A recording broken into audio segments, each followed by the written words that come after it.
Good evening friends, warm welcome to my channel গল্প হলেও সত্যি। আজকে সবাই বুঝতে পারছো আমি একটু লাইটটা বাড়িয়েছি, কারণ অনেকেই আমাকে বলছো যে আমার মুখটা ভালো করে দেখা যাচ্ছে না, তাই গল্প শোনার মজাটা ভালোভাবে আসছে না। ওই কারণে আমি একটু লাইটটা বাড়িয়েছি।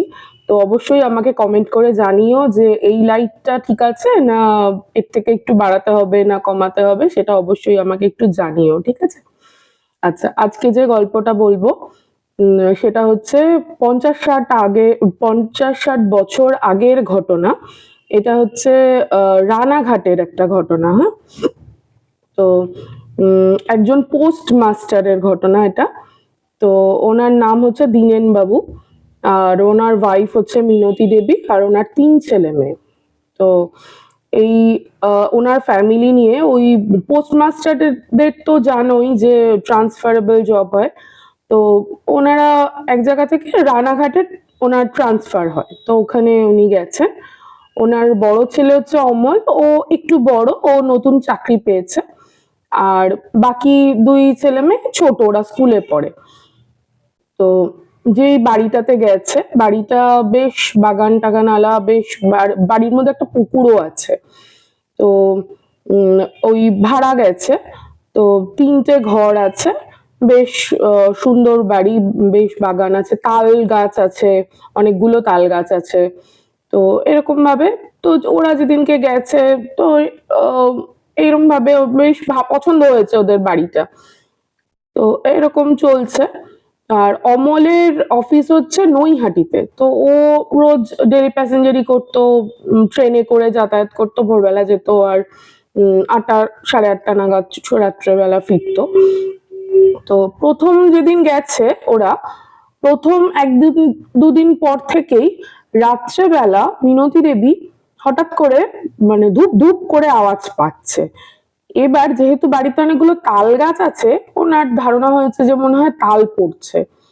তো প্রথম 2-1 দিন উনি সকালবেলা বেরিয়ে কিন্তু তাল দেখতে পাননি। আর পুকুরে তাল পড়ার একটা আলাদা আওয়াজ হয়, আর মাটিতে পড়ার একটা আলাদা আওয়াজ হয়। তো উনি মাটিতে পড়ারই আওয়াজ পেয়েছেন। পুকুরে পড়লে সেটা পুকুরে হয়তো ডুবে যেতে পারতো, কিন্তু মাটিতে পড়লে তো সেটা পড়েই থাকবে। তো কিন্তু উনি তাল দেখতে পাননি। তো ওনার কিন্তু বেরিয়ে উনি দেখছেন যে উম, এরকম বড় বড় ইটের টুকরো পড়ে আছে। এবার উনি ভাবছে যে তাল তালে চুরি হয়ে যাচ্ছে, চুরি হয়ে যাচ্ছে কোথায়, কেউ তাহলে নিয়ে যাচ্ছে হয়তো। এবার উনি যখনই ওই বেরোচ্ছেন, দেখছেন যে ইটের টুকরো, উনি সকালবেলা বেরোচ্ছেন।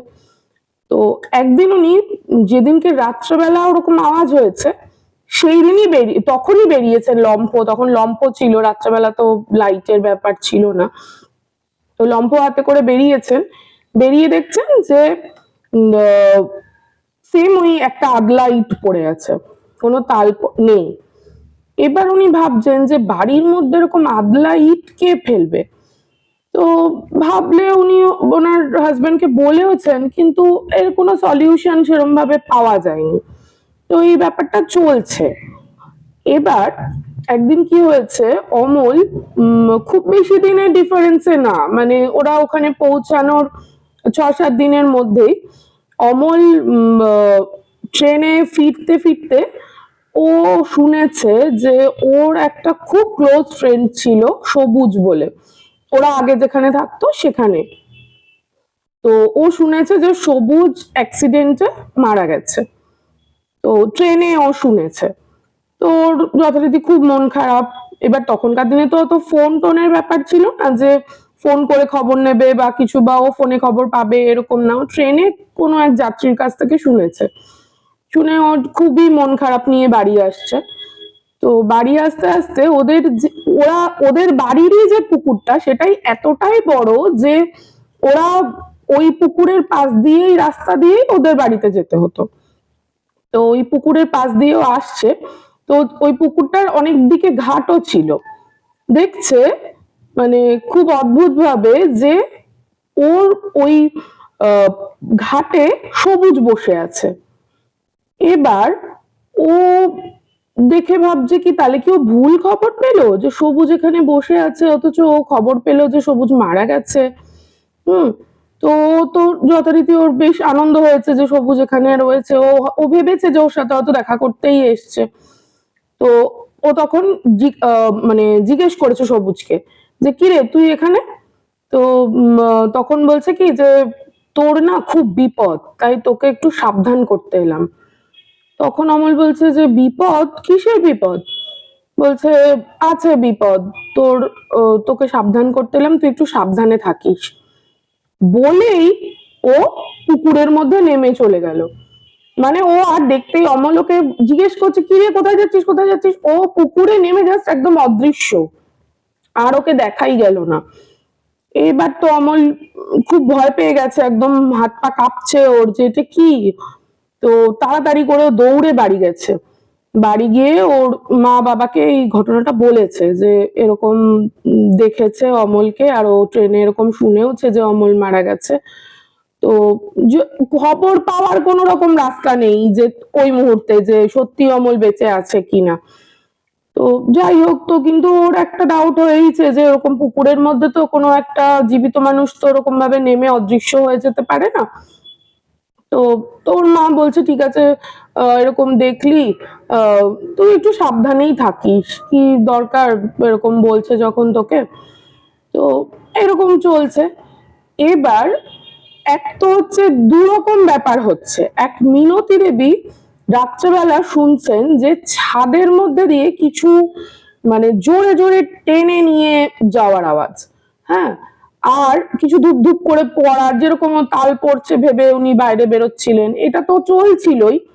সেই দিন রাত থেকে যেদিনকে অমল সবুজকে দেখেছে, সেই দিন রাত থেকে অমল হঠাৎ করে দেখছে, ওরা মশারি টাঙাতো তখনকার দিনে, তো ভীষণ ওই গ্রামাঞ্চলে তো ভীষণ মশার উপদ্রব ছিল। এবার মশারির উপর থেকে ওর হঠাৎ করে রাত্রেবেলা ঘুম ভেঙে গেছে। ঘুম ভেঙে দেখছে মশারির উপর থেকে যেন অনেকজন লোক মিলে ওর দিকে তাকিয়ে আছে। এবার ও কে কে কে এরকম করে উঠেছে, ওটা দেখছে কেউ নেই। তো ওর মাকে চিৎকার করে ডেকেছে। তোর মা এসে বলছে যে মনে হয় স্বপ্ন দেখেছিস, ঘুমিয়ে পড়, কিছু হবে না, স্বপ্ন দেখেছিস ঘুমিয়ে পড়। কালকে আমি একটু কালীবাড়িতে গিয়ে তোর জন্য একটু মায়ের পুজো দিয়ে একটু ফুল এনে দেবো, তুই ঘুমিয়ে পড়। তো যথারীতি ও তখন ভাবলো মনে হয় স্বপ্নই দেখেছে, তো আবার ও ঘুমিয়ে পড়েছে। এর ঠিক পর দিন সেম ব্যাপার, ও সকালে অফিস গেছে, গিয়ে ও ফিরেছে, ফিরে ও রাত্রেবেলা শুয়ে সেম ওর ঘুম মানে ভেঙে গেছে। আর ও এরকম তাকিয়ে দেখছে যে মশারির উপর থেকে কতজন লোকজন ওর দিকে তাকিয়ে আছে। হুম।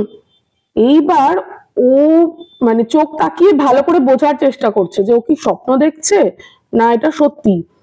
তো ও পুরো বুঝলো যে এটা স্বপ্ন নয়, ও মানে তাকিয়েই এটা দেখছে, চোখ তাকিয়েই এটা দেখছে। এইবার ও তখন মানে এত ভয় পেয়ে গেছে, কিন্তু ওর মা বাবাকে তখন আর ডাকেনি, যে বুঝতে পারছে যে এটা স্বাভাবিক ব্যাপার হচ্ছে না, আর মা বাবাকে ডাকলে মা বাবাও একটা আলাদা রকম ভয় পাবে, তো ও ডাকেনি। কিন্তু পরের দিন সকাল থেকে ওর প্রচন্ড জ্বর। হুম। তো জ্বর, এবার এত জ্বর এসছে, ও আর অফিস যেতে পারেনি। হুম। তো ওরকম ভাবেই ওর ওর মা কালীবাড়িতে পুজোও দিয়ে এসেছে, কিন্তু ওই জ্বরে ও ভীষণ জ্বর। এবার এই জ্বরটা বেশ 3-4 দিন ধরে প্রচন্ড জ্বর, জ্বর কমছেই না। আর তারপরে হচ্ছে ওর, আর ওই রাত্রেবেলা ও ওরকম দেখছে যে ওই মশারির মধ্যে থেকে কারা যেন উকি দিচ্ছে। এবার ও চিৎকার করছে ডাকছে, কিন্তু ওরকম ও রোজই দেখছে। হঠাৎ করে 4-5 দিন পর থেকে, জ্বরের 4-5 দিন পর থেকে ওর রক্ত বমি হওয়া শুরু হলো।